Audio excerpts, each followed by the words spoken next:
이 시간 우리 함께 마음을 모두어서 하나님 앞에 예배 드리겠습니다. 먼저 찬송가 25장 면류관 벗어서 함께 찬송 드립니다. 찬송가 25장 우리 함께 찬송 드리도록 하겠습니다. 면류관 벗어서 주 앞에 드리세 저 천사 기쁜 노래가 온 땅에 퍼지네 내 혼아 깨어서 주 찬송하여라 온 백성 죄를 속하신 만왕의 왕일세 면류관 벗어서 주 앞에 드리세 그 손과 몸의 상처가 영광 중 빛나네 하늘의 천사도 그 영광 보고서 고난의 신비할고자 늘은 모하도다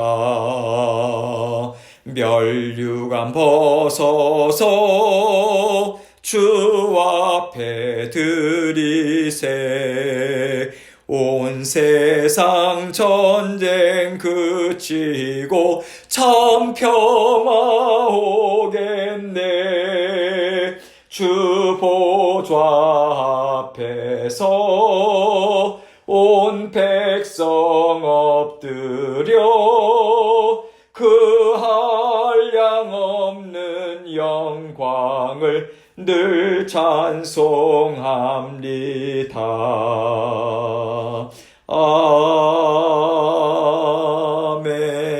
아멘. 기도하겠습니다. 사랑이 많으시고 은혜가 늘 풍성하신 아버지 하나님 감사합니다.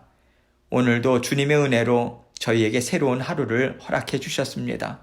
순간순간마다 우리 주님께서 나와 함께 살고 계시지 이 모든 세상을 주님께서 능력으로 또 다스리고 계시지 하나님께서 날마다 우리를 깨우쳐 주시고 말씀을 통해서 우리를 이끌어 가심을 늘 감사하며 주님 앞에 그 감사의 고백을 드리며 살아가는 저희들 될 수 있도록 도와주옵소서. 세상은 점점 더 어려워집니다.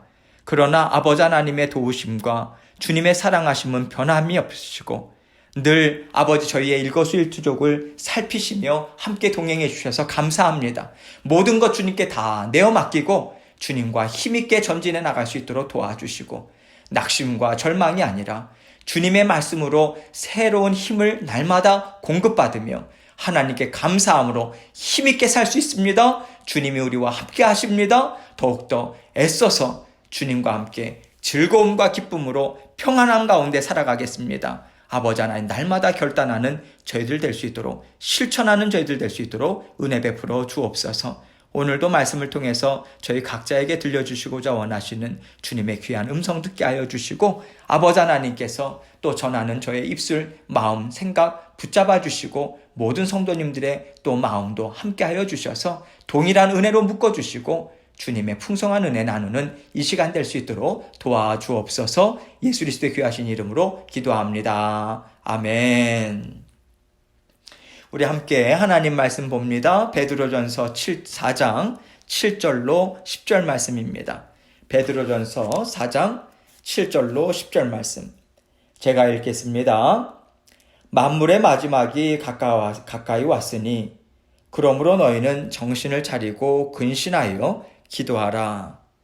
무엇보다도 뜨겁게 서로 사랑할지니 사랑은 허다한 죄를 덮느니라. 서로 대접하기를 원망 없이 하고 각각 은사를 받은 대로 하나님의 여러 가지 은혜를 맡은 선한 청지기 같이 서로 봉사하라. 아멘. 여러분, 그 세상은요, 원래 살기 어려운 곳입니다. 세상이란 곳은 고난과 슬픔과 또 낙심이 있는 곳이에요. 아담과 하와의 범죄로 말미암아서 죄가 세상에 들어오고 난 이후로 지금까지 동일합니다. 그래서 우리가 이 세상은 정말 살기 좋은 곳이고 하나님이 편안하고 안락하게 살도록 우리를 이 세상에 살게 하셨다. 이렇게 생각하면서 살면요. 세상을 살아가면서 날마다 놀라고 날마다 낙심할 것입니다. 그 반면에 우리가 세상은 원래 살기가 힘든 곳이고 주님이 오시는 그날까지 이 세상에는 악하고 죄된 모습들이 더욱 심해질 것을 마음에 새기고 주님 오실 때가 가까이 왔구나. 주님을 힘있게 대적하는 세상이 되어가고 있구나. 이것을 깨달으면 우리가 영적으로 더욱 깨어서요.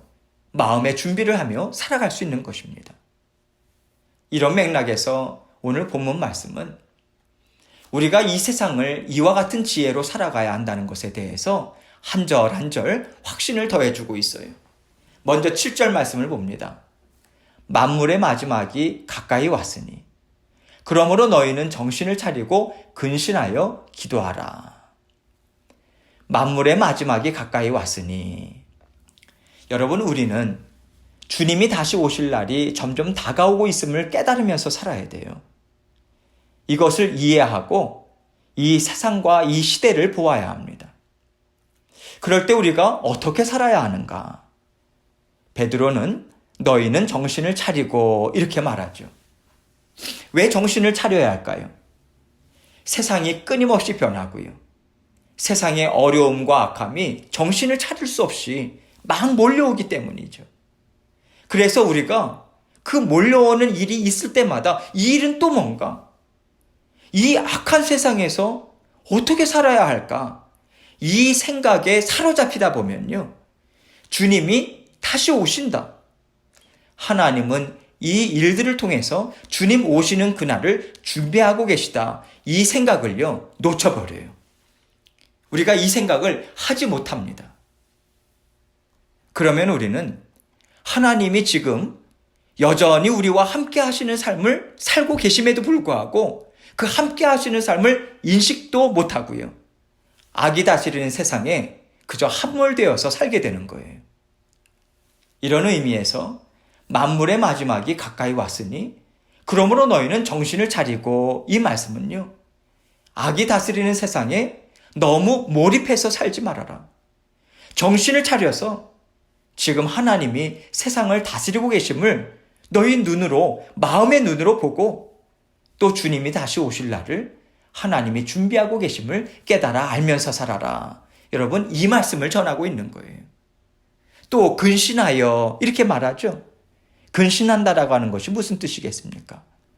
내가 갖고 있는 모든 것에서 즐거움을 찾고 누리는 마음이 아니에요. 이것보다도 더 어려운 일이 얼마든지 생길 수 있다는 것을 우리가 알고요.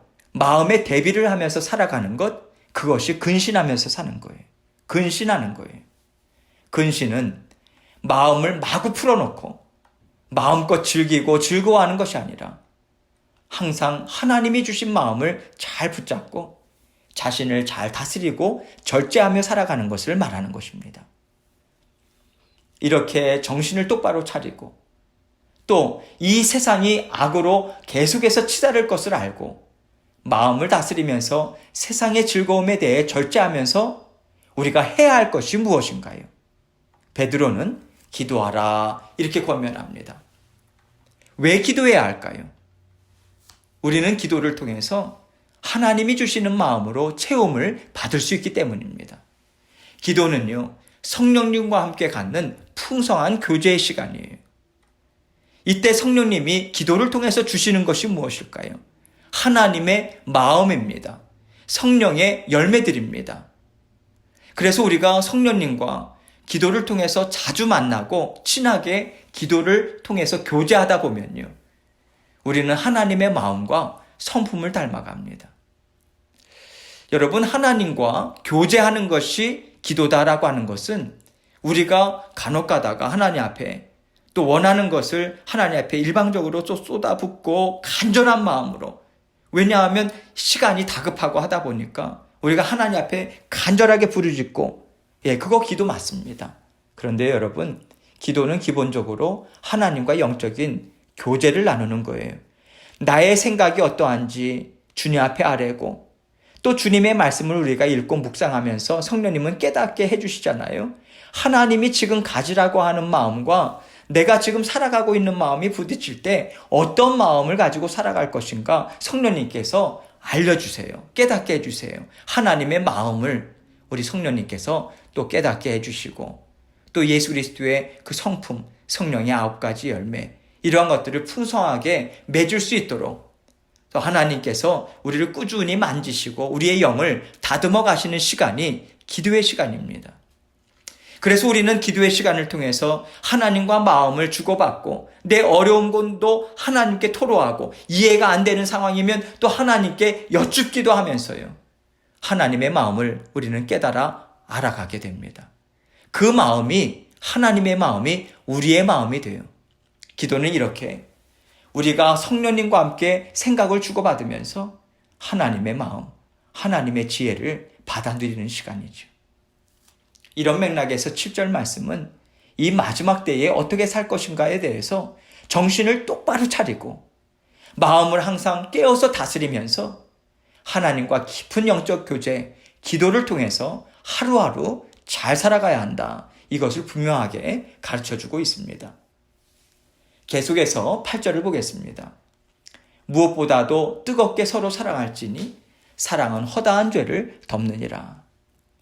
우리가 우리의 삶을 어떤 마음으로 살아내야 하는가, 즉 실천해야 하는가, 기도하는 것으로 끝이 아닙니다.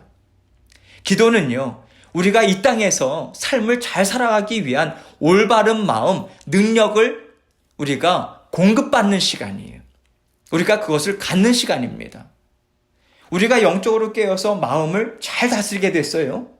그리고 하나님과 함께 기도를 통해 깊은 교제를 나누며 영적인 능력을 얻었습니다. 그렇다면 그 능력을 어떻게 해야 될까요? 사용해야죠. 사용해야 합니다. 사용해서 이 땅에서 힘있게 빛과 소금의 역할을 감당해야죠. 우리는 힘있게 살아갈 그 책임이 있는데, 그러면 그 능력으로 어떻게 살아갈 것인가? 베드로는 힘있게 살아갈 그 책임을 그 능력으로 어떻게 하라고 하는 구체적인 권면을 주고 있죠. 무엇보다도 뜨겁게 서로 사랑하라. 이렇게 권면합니다. 세상은 악합니다. 악하다는 것이 무엇이겠습니까?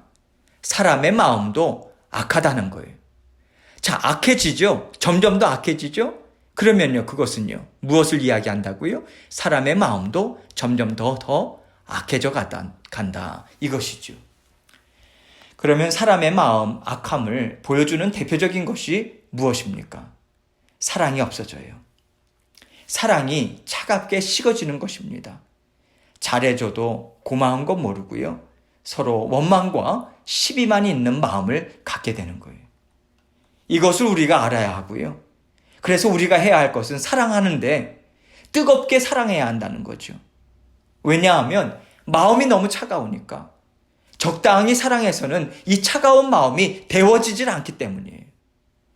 차가운 것을 데우려면 차가운 것을 녹일 만한 뜨거운 것이 있어야 되지 않겠습니까? 베드로는 세상이 악해져서 사랑이 식고 차가워지니 주의 자녀들은 더욱더 뜨겁게 사랑하도록 애쓰며 살아야 한다. 이것을 알려주고 있는 거예요. 그리고 베드로는 그 사랑은 허다한 죄를 덮느니라. 이렇게 말하고 있어요.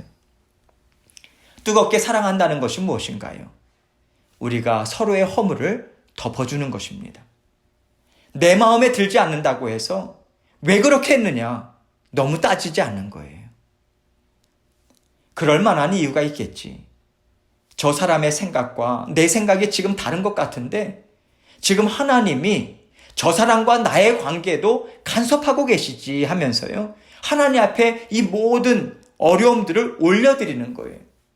그리고 그 사람의 연약함을 용납해 주는 것입니다. 받아주는 거예요. 이렇게 서로 죄를 덮어주는 뜨거운 사랑의 마음을 가지라고 말씀하는 거죠. 이제 9절을 봅니다. 서로 대접하기를 원망 없이 하고, 어떨 때 서로에게 이런 마음이 듭니까? 나는 이만큼 너를 대접했는데 너는 왜 나한테 이 정도의 대접밖에 하지 않느냐? 이 마음이 들 때죠. 그래서 우리는 대접할 때면 차가운 마음을 덮을 정도로 뜨거운 사랑으로 베풀고요. 또 우리가 받을 때는요. 뜨거운 감사, 풍성한 기쁨으로 받는 거예요. 감사로 받는 것입니다. 이것이 바로 서로 뜨겁게 사랑하는 것을 구체적으로 실천하는 거죠. 우리가 대접을 할 때도요. 정말 우리가 사랑하는 마음으로 대접을 하지만 받을 때도 우리가 동일한 감사의 마음, 얼마나 감사한지 모른다. 곱씹고 또 생각하고 감사의 마음을 갖는 것이 참 중요한 거죠. 10절 말씀 봅니다. 각각 은사를 받은 대로 하나님의 여러 가지 은혜를 맡은 선한 청지기 같이 서로 봉사하라. 이 땅에서 하나님이 우리 각자에게 주신 은사가 있습니다. 은사가 예언의 은사, 병 고치는 은사, 이렇게 대단한 것만 있는 게 아니에요. 그리고 사실 이런 은사들이 어떤 특별하고 그렇게 대단하지만도 않습니다. 우리 눈에 더 많이 드러나 보이니까 특별한 은사들 같이 보이지만 사실 하나님이 그 사람을 통해서 하시는 거거든요. 그 은사를 받은 사람이 직접 하는 게 아닙니다. 은사를 받은 사람은요, 주님이 주신 뜨거운 그 심령으로, 뜨거운 마음으로 그 사람을 위해서 기도하는 거예요. 기도의 통로가 돼요. 그 뜨거운 마음을 하나님이 주시거든요. 그래서 그 뜨거운 심령, 기도를 통해서 하나님이 행하시는 거예요. 행하시는 분은 하나님입니다. 성령께서 하시는 일이에요. 그 사람 자체가 특별한 은사를 행하는 것이 결코 아닙니다. 한 걸음 더 나아가서 우리가 생각해야 할 게 있어요. 우리는요, 은사를 너무 대단하고 특별한 쪽으로만 계속 생각해요. 그래서 하나님이 우리에게 주신 은사가 없다고 생각합니다. 그렇지 않습니다. 우리가 다른 사람들을 따뜻한 마음으로 섬기고 또 반겨주는 것, 그거를 기뻐해요. 왜 이렇게 섬기는 게 기쁜지 몰라요. 그리고 나는 더러운 것이 깨끗하게 닦이는 것이 너무 기분 좋다. 그래서 보이는 곳마다 청결하게 하고요. 깨끗하게 하는 것, 여러분 이것도요. 은사입니다. 은사예요. 다른 사람의 아픈 것, 마음이 얼마나 크게 느껴지는지 몰라요. 그러면서 정말 그 사람에게 무엇이 좋을까? 그렇게 그 사람에게 가서 위로도 하고 그 사람에게 좋은 음식도 갖다 주는 뜨거운 마음, 여러분 이거 은사입니다. 하나님이 주신 마음이에요. 우리가 좀 더 생각해야 할 것은 우리가 정말 별거 아니다 그렇게 생각하면서 행하잖아요. 이게 정말 진정한 은사입니다. 왜냐하면 사람들이 별로 알아주지 않잖아요. 그리고 우리 자신조차도 그것이 하나님이 주신 대단한 은사다. 여러분은 이것을 깨닫지 못합니다. 그러니까 생색내지 않아요. 그냥 기쁨으로 섬길 뿐이에요. 다른 사람이 알아주지 않아도 그냥 섬길 뿐이에요. 그래서 그 복을 내가 다 받는 거예요, 여러분. 이것이 더욱더 귀한 은사다. 그렇게 우리가 받아들였으면 좋겠습니다. 이러한 섬김의 마음, 봉사의 마음, 그리고 순종하는 삶이 바로 하나님으로부터 은사를 받은 마음이고요. 받은 은사를 정말 충성스럽게 사용하는 자녀의 삶이 되는 것입니다. 이렇게 우리는 하나님이 주신 은사를 너무 생색내지 말고 또 주신 것에 대해서 하나님 앞에서 받은 만큼 감당하는 것입니다. 우리는 하나님이 주신 만큼 뜨겁게 베풀고 섬기고 사랑하며 살아야 합니다. 하나님은 10절 마지막 부분에서 이것을 선한 청지기 같이 서로 봉사하라 이렇게 말씀하고 계신 거죠. 뜨거운 사랑의 마음으로 섬기되 어떻게 해야 하는가? 나태하고 게으르지 않고 또 그 일하는 것에 대해서 어떤 대가를 바라지 않는 깨끗한 마음이요. 하나님이 정말 기뻐하는 온전한 마음으로 하나님이 주신 은사로 서로 사랑하고 또 섬기면서 주의 몸된 교회를 힘있게 세워가라 이 말씀을 주고 계신 것입니다. 하나님은 세상의 마지막 때가 가까워지고 있는 이때에 하나님이 주시는 뜨거운 심령들을 통해서 하나님의 나라를 더욱 힘있게 세워가고 있어요. 하나님은 하나님의 사람들을 항상 세우시거든요. 하나님의 사랑의 통로, 능력의 통로, 그 은혜의 통로를 정말 전달할 자들을 늘 힘있게 세우시고 함께 뜨겁게 동행해주고 계십니다. 그런 맥락에서 하나님은 오늘 말씀을 통해서 하나님의 그 구원 역사, 그 구원 역사에 너희들도 힘있게 동참하라 우리에게 권면하고 계십니다. 여러분, 우리가 마지막 때가 점점 가까워졌음을 우리가 늘 인식하잖아요. 그래서 늘 우리가 깨어서 기도해야 합니다. 계속 말씀의 자리, 기도의 자리 사모하면서 꾸준히 나아가고요. 또 뜨거운 사랑의 마음으로 서로 섬기면서 하나님께서 그 섬기는 마음을 통해서 그 기도를 통해서 하나님의 나라를 지금도 확장해 가고 있습니다. 힘있게 동참하시고 힘있게 구원 역사를 함께 이루어 나가는 저와 여러분 되시길 주님의 이름으로 축원합니다. 계속해서 오늘 주신 말씀 기억하시면서 또 여러분 개인 기도 제목도 하나님께 온전히 아뢰면서 이 시간 주님 앞에 기도하며 나아가도록 하겠습니다. 기도하시겠습니다.